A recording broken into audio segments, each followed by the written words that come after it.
네, 사랑하는 통독의 성도 여러분, 오늘도 이렇게 말씀으로 여러분들과 만나게 된 곳에 기쁜 감사를 드립니다.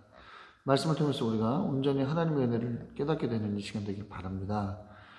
우리는 지난 금요일 날 29장, 신명기 29장을 살펴본 바가 있습니다. 신명기 29장이 뭐였습니까? 28장까지 하나님께서 말씀하신,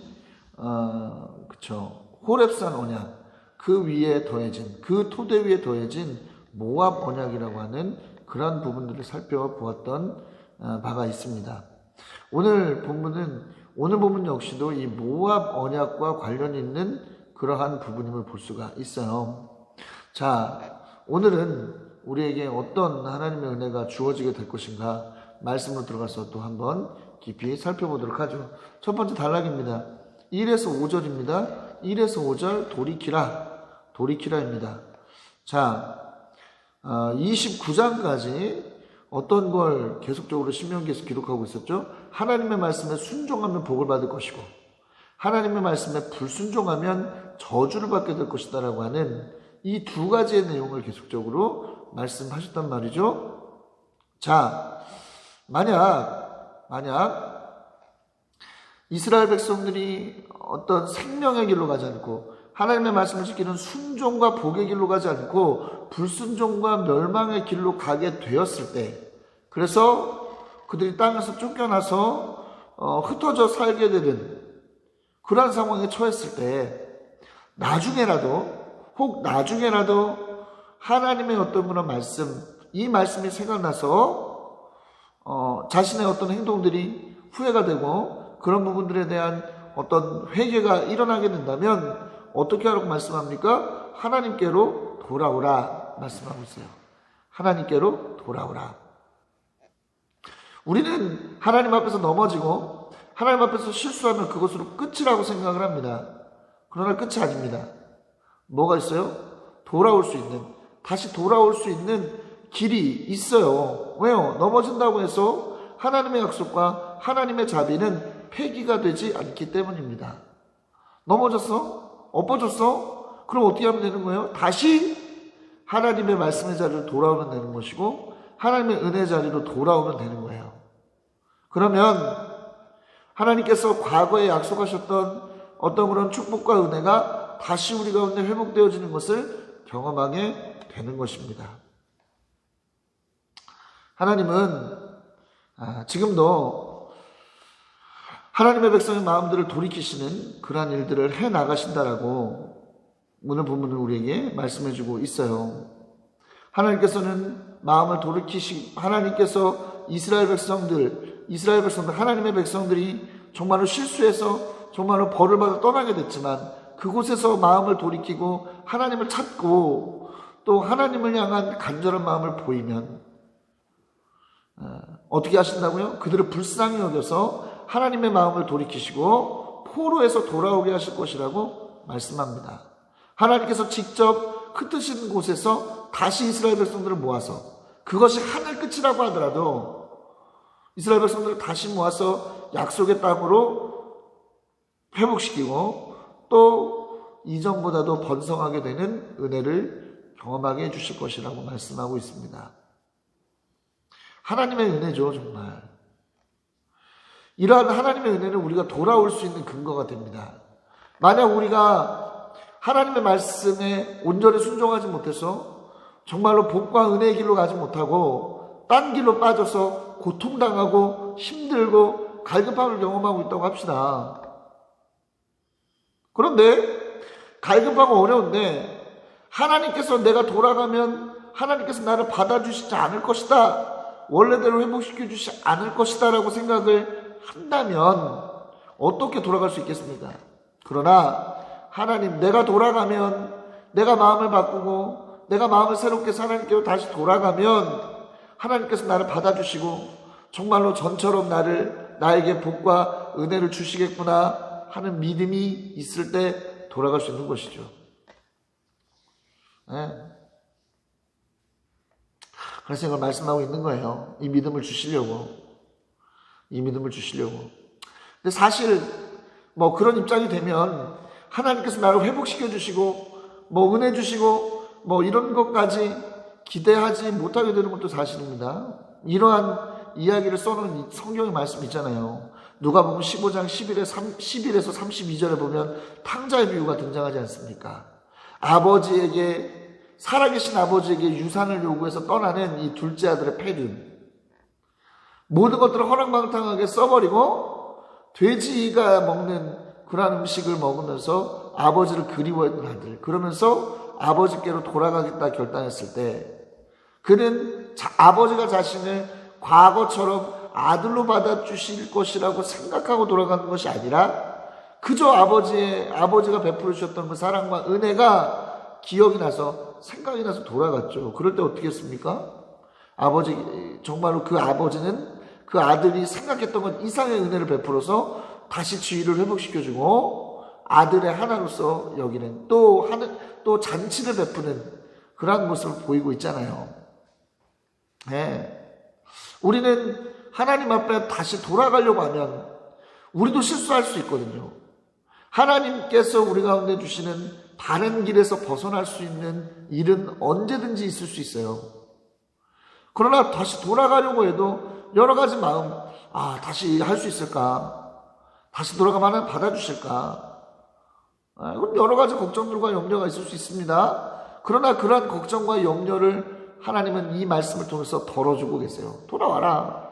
어떻게 하겠다? 내가 너를 회복하고 또 내가 너에게 은혜를 주겠다.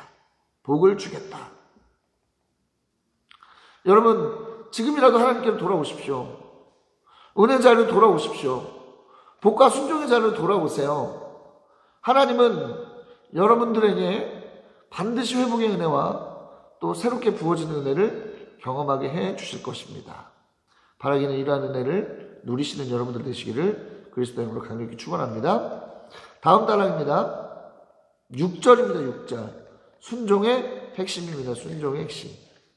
자, 6절을 보면 오늘 본문 6절을 보면 이런 말씀을 하고 계신 것을 볼 수가 있어요. 어떤 말씀이요? 주 당신들의 하나님이 당신들의 마음과 당신들의 자손의 마음에 할례를 베푸셔서 순종하는 마음을 주실 것입니다. 네. 이스라엘 백성들이 순종할 수 있는 것, 하나님의 말씀에 순종할 수 있는 근거에 대해서 말씀하고 있죠. 그게 뭐라는 거예요? 하나님께서 우리 마음속에 베풀어 주시는 할례 때문이라는 것입니다. 할례. 여러분, 할례라는 것이 무엇입니까? 남성의 성기의 포피를 잘라내는 것이죠. 신체의 일부를 잘라내서 하나님과의 특별한 언약관계에 있음을 드러내는 것이 할례입니다. 그런데 이것은 육체에 하는 것이지 어떻게 마음의 할례를 하는 것인가? 이 마음의 할례라는 것이 어떤 의미인가? 이것은 바로 회개를 동반한 심령과 생활의 변화를 의미합니다. 네. 과거에는 죄악을 따라 살았던 마음, 하나님과 반대되는 마음으로 살았던 것을 잘라버리고 어떻게 되는 것이죠? 믿음으로 살아가는 삶으로 나아가는 것이 바로 마음의 할례라는 것이죠. 그렇기 때문에 마음의 할례는 성령을 통해서 마음에 받는 것입니다. 로마서 2장 29절 보면 마음에 받는 거예요. 성령을 통해서. 그런데 우리는 마음의 할례에 의외지 않습니까? 마음의 할례, 예수께서 신약에 말씀하신 신학적 개념이라고 우리가 생각하는데 그것이 아니라 구약 때부터 뭘 말씀하고 있는 거예요? 마음의 할례를 말하고 있는 거예요. 율법을 주시면서 마음의 할례, 순종할 수 있는 비결은 뭐라는 것이죠? 마음의 할례라는 거예요. 어떤 우리의 의지와 어떤 우리의 노력이 하나님의 말씀을 순종하게 하는 것이 아니라 우리의 마음 가운데 이루어지는 마음의 할례를 통해서 우리는 그 말씀에 순종할 수 있고 그 명령을 따를 수 있는 힘을 얻게 된다는 것이죠. 네. 변화된 자들은 어떤 분이 우리 가운데 내주하시죠? 성령께서 우리 가운데 내주하십니다. 우리 안에 내주하시는 성령께서는 어떻게 해요? 우리가 하나님의 말씀대로 나아갈 수 있도록 우리를 이끌어 주시고 말씀을 생각나게 하시고 또 말씀대로 살 수 있는 능력을 주시죠. 그러니까 성령으로 우리의 마음이 충만하지 않으면, 그렇죠? 우리는 온전히 하나님의 뜻을 감당하며 살아갈 수 없는데, 순종하며 살아갈 수 없는데 성령께서는 어떻게 오십니까? 우리 안에 뭐가 일어날 때 와요? 거듭남, 회개를 통한 거듭남이 일어날 때 우리 마음 가운데 오시는 거 아닙니까?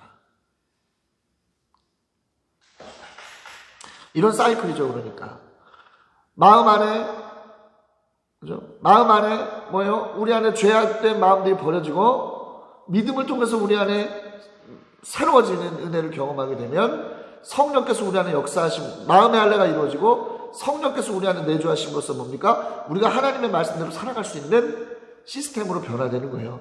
이것이 바로 거듭남입니다. 성경에서 말하는. 이것이 바로 거듭남이에요. 거듭남. 예, 이것은 지금 오늘 6절은 뭘 말씀하고 있는 거예요? 거듭날 것을 말씀하고 있는 것이죠. 할렐루야. 자, 또 우리 안에 굳은 마음이 없어지고 부드러운 마음이 부어지는 것으로 이 마음의 할례를 설명합니다. 에스겔서 11장 19절, 36장 26절을 보면 하나님께서 이스라엘 백성들 안에 굳은 마음을 제거하고 부드러운 마음을 넣어주시겠다고 말씀해요. 이것이 바로 마음의 할례라는 것이죠. 네. 그리고 나서 에스겔서 16장 20절, 36장 27절을 보면 부드러운 마음이 부어질 때 비로소 이스라엘 백성들이 하나님의 명령을 지키는 것이 가능하게 될 것이다 라고 말씀하고 있어요. 여기서 또한 드러나죠.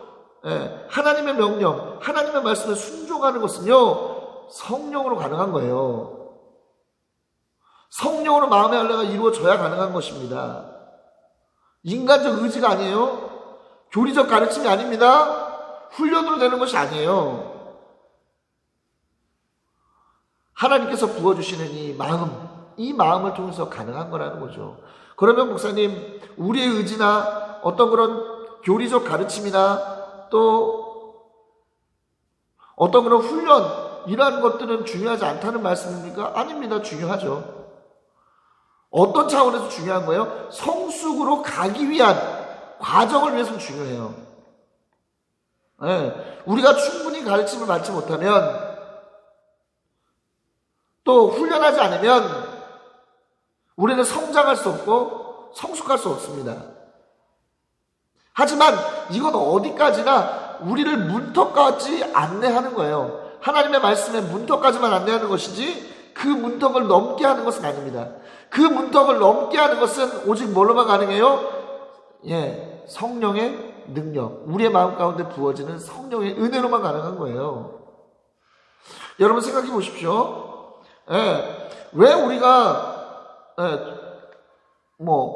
예배도 열심히 나가고 또 가르침도 열심히 받고, 그죠? 나름대로 훈련도 열심히 하는데 왜 우리 안에 여전히 변화된 삶의 열매는 없고 갑갑하고 답답함을 느끼게 되죠? 이유는 한 가지입니다. 성령의 충만함을 경험하지 못하기 때문이에요. 성령의 은혜를 충분히 경험하지 못하기 때문입니다. 성령의 은혜가 충만하게 부어지고 충분히 우리 가운데 부어지면 의지로 할 수 없었던 것, 그저 가르침으로 할 수 없었던 것, 훈련으로 될 수 없었던 것들이 되어지기 시작합니다. 이게 재밌는 거예요. 그렇기 때문에 성도들은 충만한 은혜의 자리로 나아가는 것이 너무나 중요한 겁니다. 그래서 늘 제가 여러분들에게 강조하지 않아요? 다른 건 괜찮다. 그러나 은혜의 자리를 놓치는 것은 안 된다. 늘 말씀드리잖아요. 네. 은혜의 자리에 가는 것을 방해하는 것들을 제거하는 겁니다. 어제 우리 교회 자매가 그런 얘기를 했어요. 목사님, 어제 이게 좋은 소스, 아주 그냥 좋은 질문이어서 말씀을 드립니다. 이런 얘기를 하더라고요. 어떤 얘기를 하냐면, 목사님, 안식일에 드라마를 보는 것이 괜찮나요? 이런 얘기를 하는 거야. 그래서 제가 이런 얘기를 했어요. 그게 나쁘냐. 예배 열심히 드리고, 하나님의 은혜 충만하게 받았는데, 하나님의 은혜 충만하게 받았는데 드라마를 보는 그것이 문제는 아니다. 그렇죠. 문제는 이거예요. 드라마를 보는 것이 문제가 아니라 예배를 드리지 못하고 예배를 드리지 않고 충만한 은혜 자리로 나아가지 않고 드라마를 보는 게 문제인 거예요. 자, 그래서 그렇게 물어요. 목사님, 그러면 모바일 게임 하는 것은 어떻습니까? 괜찮아요. 그럼 물어봐야죠. 예배를 충만하게 드렸는가? 하나님 앞에 온전히 집중하고 하나님의 만남을 통해서 변화되어지는 어떤 시간들을 충분히 보냈는가? 이걸 묻는 거예요. 그러고 난 뒤에 하는 것 문제 없다고 봅니다. 예. 이것은 되고 저것은 안 된다 하기 시작하면 어떤 문제가 생기냐면 율법주의적인 어떤 그런 토대가 들어가게 되어 있어요, 여기에. 가령 예를 들어서 이런 것이죠. 과거의 시대에는 어땠습니까? 안식일에 뭐 했어요?